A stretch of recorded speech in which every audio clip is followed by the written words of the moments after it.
Hello and welcome to Shiko, Paragon of the Way. This is a really awesome Jeskai build that I've just finished.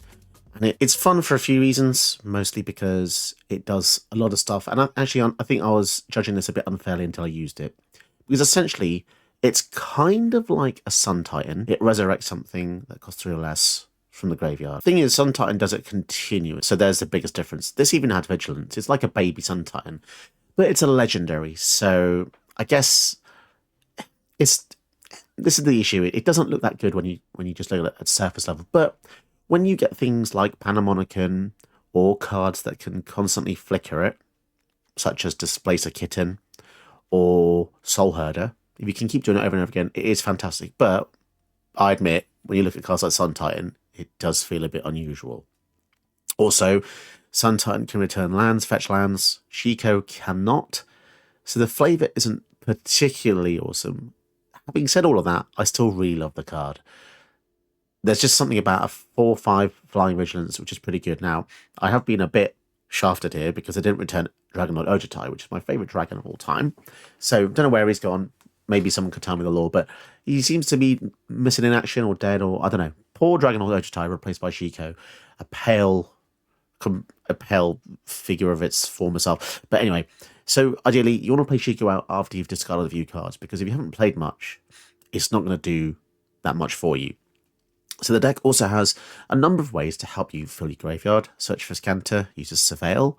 We have Flage, which just goes into the graveyard anyway. Jeskai Ascendancy draws and discards when you cast non-creature spells. Narset, once you discard your hand to draw stuff as well. We have Royal Scions, which draws discards. Prismari Command. You get the point. There's a lot of ways to put stuff into your graveyard and then get them out again. And that's why the 3 mana slot is quite heavy, because that's just the sweet spot for Shiko, right? You want to get a 3 mana card out of the graveyard.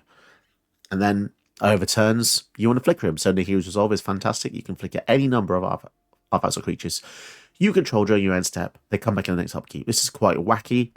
So there are a few other ETB creatures in the deck as well, like Obscura Polymorphis, Reflector Mage, and Skyclave Apparition, that come down and all do a devious number of things. So yeah, it's a flicker build, it's a graveyard recursion build, it's an ETB build, it just does everything. You know, Alice Dawn's in here as well, obviously Sun Titan that we just mentioned, but definitely very fun. Definitely, I think Jeskai, Abzan, and Grixis are my favourite colour combinations, so it's always an absolute joy to kind of meddle with these cards. But yeah, I was definitely wrong about Shiko. It's a lot better than it looks, but you know, Sun Titan's the OG here. It's just because he's not a legend, obviously he can't use it as a commander, but Shiko's the best we're going to do. It's okay, but I just love dragons, so for me, it goes up. I've not seen a single person use this, apart from me, so that's quite nice. Bit of uniqueness there, to see something a bit new. Yeah, so I hope you enjoy today's deck. If you want to like and subscribe, that would really help me out, so please do that. And if you want to go further, support me using Patreon. The description has all the information you need, so check that out as well if you want to support me that way. Let's get into the games. Dear God, we're facing Golos. Okay. Well, sometimes the algorithm believes that our deck is stronger than it is. Well, we'll have to see if we can actually keep toe-to-toe with Golos. It's a pretty tough one. So they already get 3 lands on turn 2. That's not a good sign. Now, if we had the original... If you guys didn't know, the original Teferi, the one in paper, that actually completely kills Golos dead, I think. Because it stops spells being cast on the stack, and Golos... Actually, I'm not sure. Nah, we'll see. I might be wrong about that. But it exiles the cards, you can play them whenever they want, so who knows. So if I bounce the Lantern... They're still 1 off from going with the Golos.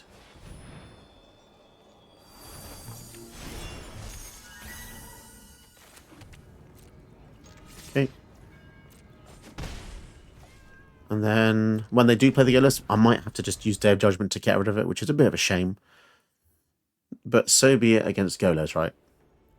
Binding or something they're going to do now? Chromatic Lantern again. I'm going to pay.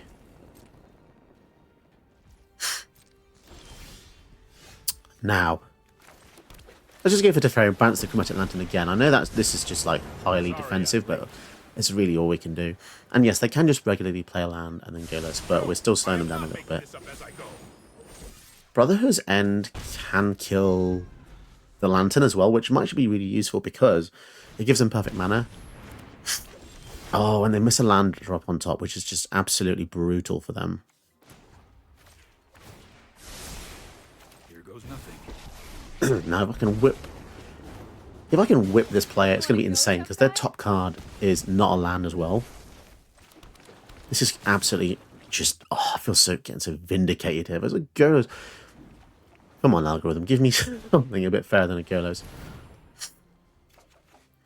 They gave me a card this time because I want to play that as well. Okay, so you're trying to kill two things here. Destroy all artifacts kills this and this, sadly.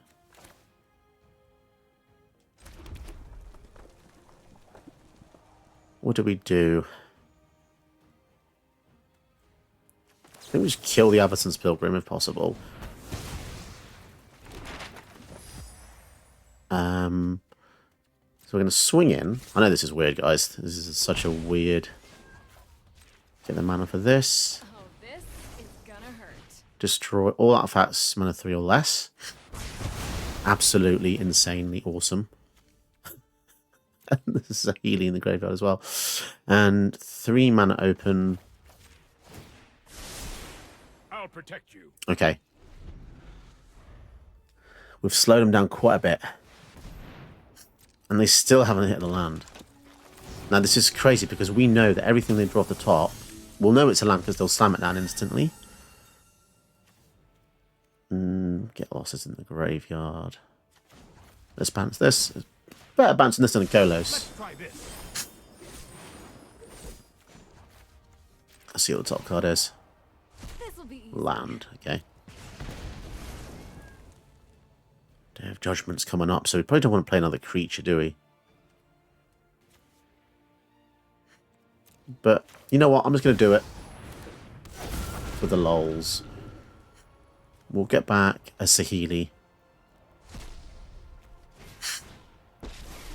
We've got the Ephemerate as well, which means we can flicker the Shiko and bring back something else. But yeah, the aerial superiority we have here is crazy. And they finally get a land drop. But is it going to be enough, guys? With all our servos coming up, I don't think they can defeat us. And we've got the Hero's Resolve as well. Absolutely whipped Golos. Feels insane.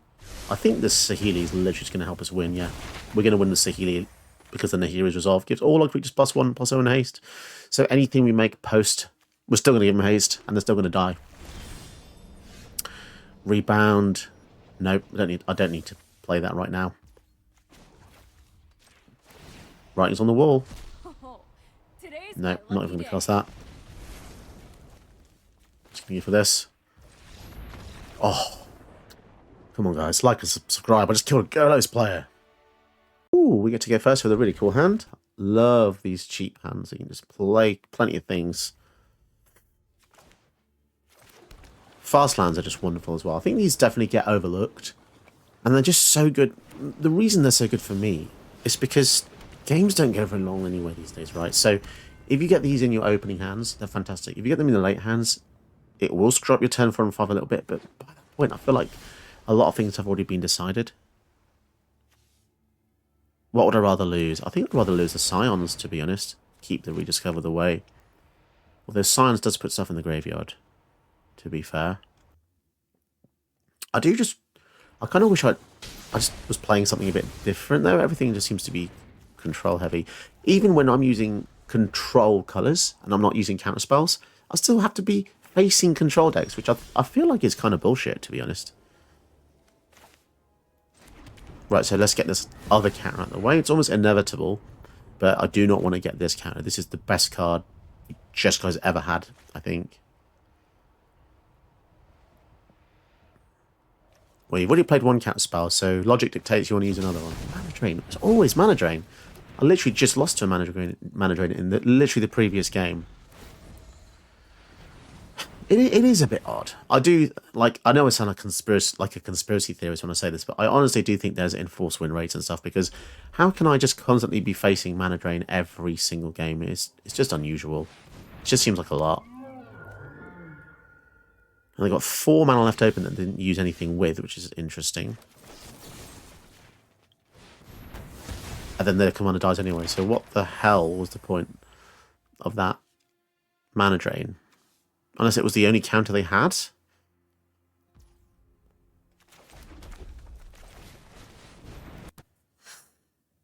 Just let me resolve some spells now and then.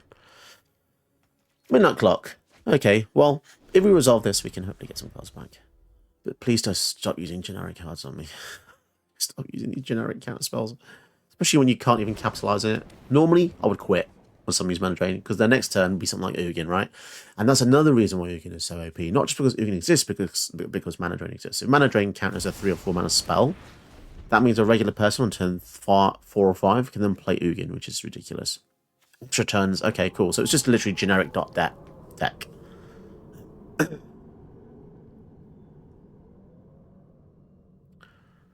What's worse than someone who's just loving to play control? I guess someone who just doesn't know what to do. Kill spell, please. Search for counter. Well, that's not a kill spell, but 3, 4, 5, 6. Okay. So what is this? Okay, so spells you cast cost 1 less for each target. Spells you don't cost 1 more. Okay, fine. They already use extra turn spell. I guess there's counters now, aren't there? There really are a countless number of extra turn spells and all sorts of really horrendous effects. We did play Hinata out with no mana open, which is interesting. I wonder if they were just willing to sacrifice this for some better card in their hand. That is the psychology I would expect to do myself. So, but unless they can get rid of Whirlwind of Thought, I feel like we've got a really good advantage here. I've just talked this into being destroyed now, haven't I? Oh, that is seriously annoying. It really is.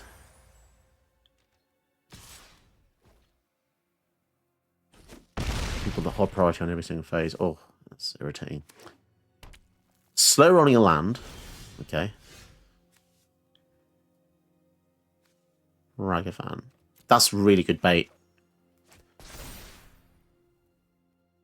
Whenever you cast a non-creature spell this turn, non-creature, target creature gains double strike. Okay. Well, if this hits them...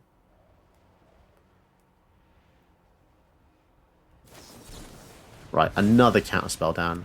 Insane.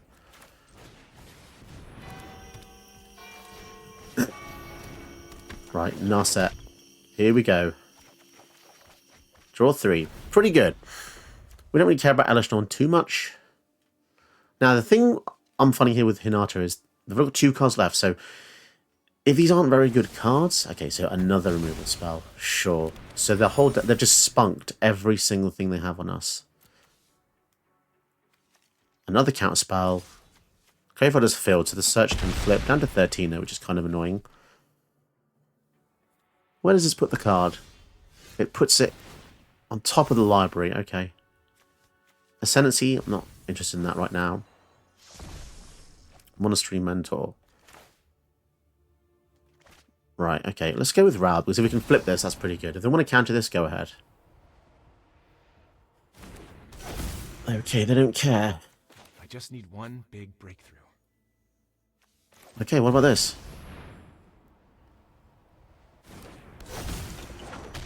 Okay. So we're gonna use the kill spells in their turn. We basically want to make them a bit more vulnerable. Interesting, our spells cost 1 less, but to target this it costs 1 more, so it kind of neutralizes the discount. They're looking at all of our things. 1, 2, 3, 4 maps. So is it going to be massive manipulation? Meteor Swarm. Okay, so firstly, we'll try and lure out the counter spell.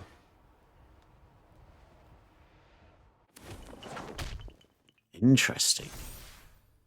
They don't really seem to care. They're not hovering over the cards in their hand. Okay. 4 and 4.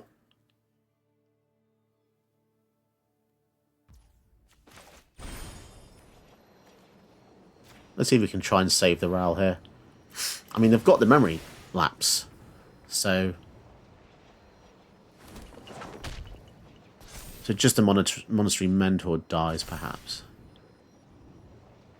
Or they can just kill both with the memory lapse. Weird sentence. Okay, so Ephemerate goes on top of the deck, which isn't necessarily bad because it means we can use it on Shiko. Alright, but they've still got 2 white mana open. Could be... Ooh, okay. Oh, look at all these things in our graveyard. This is absolutely crazy. They're in a lot of trouble now, unless they've got like a pact or something. Absolutely love this deck. We've got so much versatility going on. Right. Shiko. Oh my goodness, so many crazy things we can do. Just Ascendancy alone is just insane card.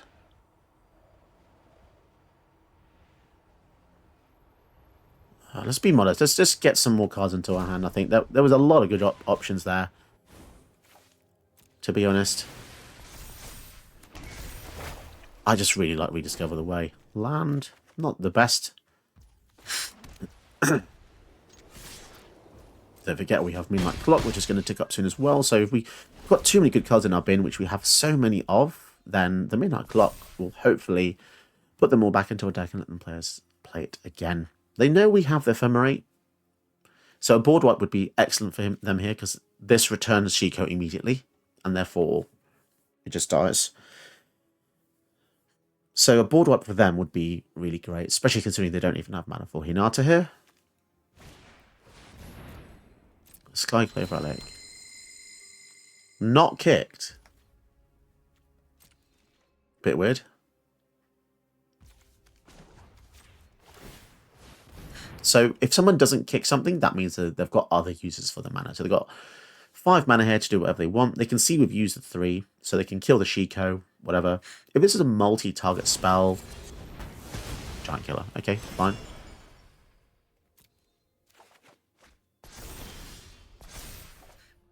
I'm really not that bothered.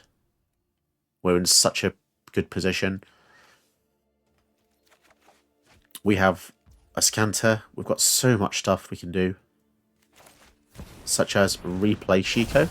So their kill spells just, they're not that great. I'm going to go for the Ascendancy now because I feel like this is just ridiculous. And, you know, we don't need to continue anymore. They see that and that is it. The sheer power of Jeskai Ascendancy alone, the terror is insane. Given the nature of our opponent, Captain Storm aggro, I'm just going to keep this. We have so much removal, guys, it's crazy. Blue-white. Yeah, we want blue-white because we've got double white source in our hand. And land. Land is fine. We want to get to 5 mana anyway, yeah? So, let's just keep the land. I know it's boring. Oh, Fabled Passage, so 5 years ago. No one uses Fabled Passage anymore. I used to remember when this was a good card. I just hate it now. It's so slow, and it doesn't get any of the duels. You know what? If that's all you got, fair enough. But you know what? I also hate shuffling, unless it's for a good card.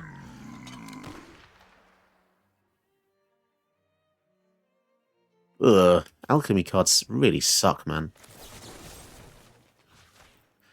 I know I've got a Wrath of God, but I just do not like alchemy effects. They piss me off so friggin' much. Just go and die. Alchemy just needs to... Do you know what? I know a lot of people like alchemy, but I've read a lot of forums and stuff.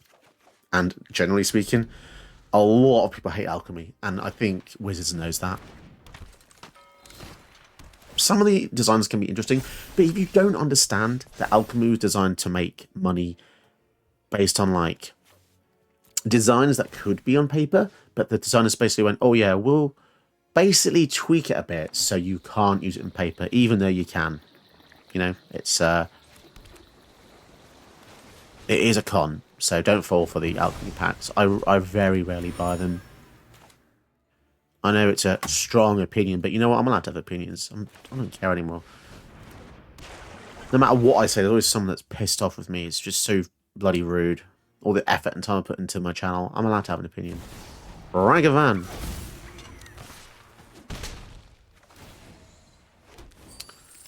Teferi goes away forever, pretty much. It's a shame. Treasure, clue, Mind Stone. Okay. We can abrade the Mind Stone. Brotherhood's end. Oh, I'm keeping that. Huh? How did they know we had that? It's almost... That was so bizarre, right? It was almost like they saw this and they thought, oh no, they're going to lose their things. But they couldn't have. Could they? Play the X-Files music? No, I don't think they could, unless they're a hacker, in which case, screw you. Oh, we're getting some big boy decks facing us today, aren't we? Tatiova.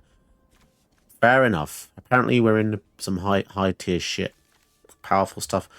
We're not using Mana Drain, but I tell you what we are using. Rajavan. If they play a Mana Dork, so be it. So be it. Ah, no toughness though. No power, should I say, sorry. He who sacrifices the bird. No, sacrifice... What was it? It was just a land.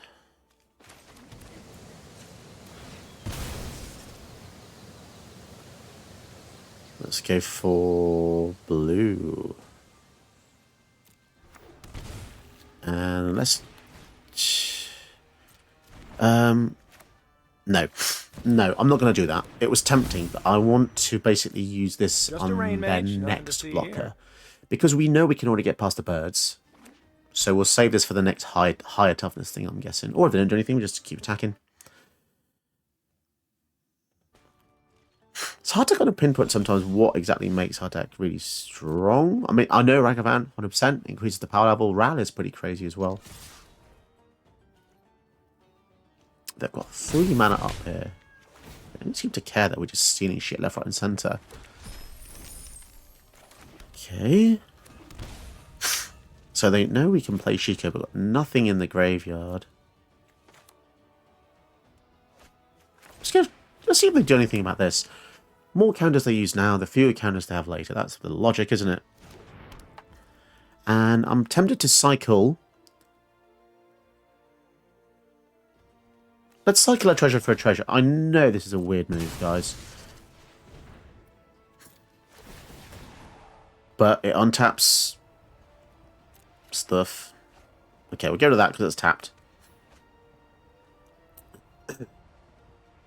And also, Ral could flip. And if Ral flips, we can kill the birds. So, crazy, isn't it? This is actually one of the craziest starts I think I've ever had. Imagine we had used the Jeskai Ascendancy before attacks as well. It would have been an extra 2 damage. Okay, we could even do this again, but I think that would be foolish.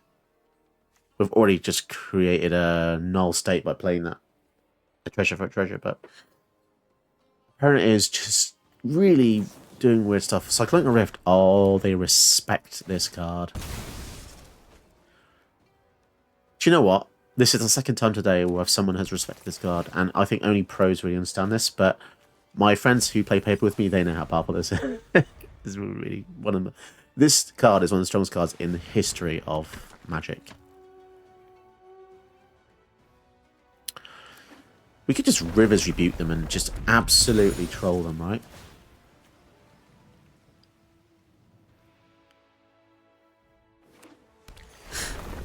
What's stopping us? There is nothing stopping us, is there? See you later, Tatiova. That's such a brutal move, getting rid of all these clues. 2 heads. Insanity. What an opposition we pose to them now. We've hit lands after lands after lands. Right, let's go. Ral, Leyland Project. I don't really like the art for this side of him. I like the front side's kind of cool. It looks like a detective. Which makes sense because Ravnica, Call of Mana was detective stuff. But yeah, the other side kind of looks a bit silly, I think. Enters with counters. Enters each install you cast this turn. Okay, so they're not going to like this. 2 damage divided. Okay, but firstly, we're going to use this. Brutal. Absolutely brutal.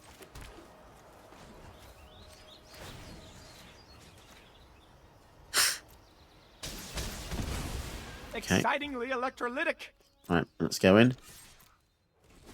I mean, they've still got game. They're still playing, so... Are you kidding me? We've literally exiled 4 lands in a row. That's crazy.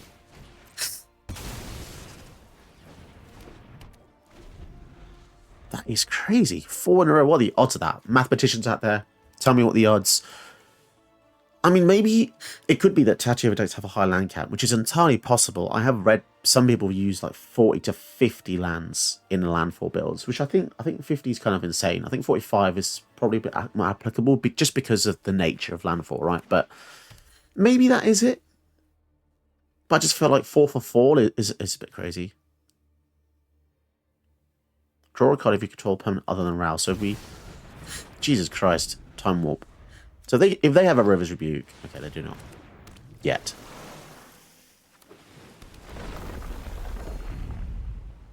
And of course they have a fetch. Every person on planet Earth that plays Tachiova also plays a fetch in the turn after.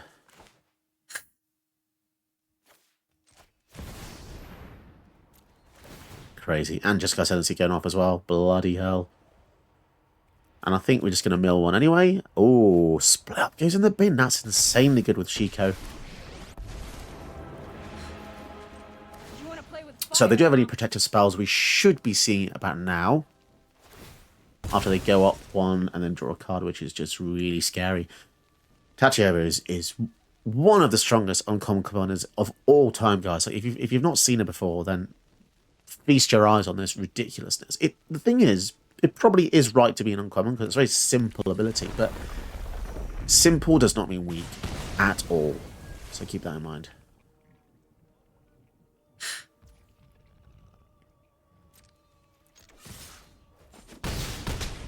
Let's see what we still have. They're down to 10. So we legit could just play Strike at Rich to trigger stuff, but I feel like that'll be pointless, really. I feel like the reason that they would be keeping in the game is because they've got a mass board wipe. Like a Overload of Succulent Rift would be really, really bad for us. But no, okay, we got really lucky there. I feel like they might have been 1 mana of something crazy because they're still staying in the game. Yeah, if they played like 1 land, they could have Overloaded Succulent Rift and would be doomed for. But yeah, it's just, you know, the fact that if someone still plays in the game and you have Overwhelming Force, it means that they have a spell that they can come back in the game with, which is happened to me so many times. So never take it for granted that you're ahead. Just because you're ahead doesn't mean shit all. But yeah, it would have been really cool to see what was in their hand there, because then I would have gained more of an understanding. But I do feel as though they probably had 1 mana off something insane, and we may have even lost if they had board wiped us. But yeah, we were seeing, because we only had 5 mana, and there is a case here, by the way. If you have an overwhelming number of treasures, maybe use some of them. I'll say maybe try to use half, because if someone wipes everything, you're just going to lose all that temporary value.